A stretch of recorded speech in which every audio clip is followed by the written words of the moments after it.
இளங்கோடையா திமுகல இருந்து சர்ன்னு வந்து நின்றார்.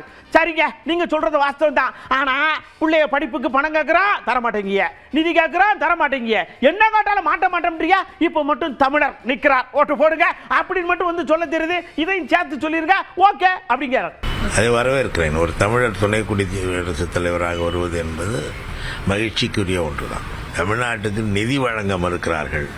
கீழடி விவகாரத்தில் தமிழ்நாட்டின் தொன்மையை, அதன் பாரம்பரியத்தை அங்கீகரிக்க மறுக்கிறார்கள்.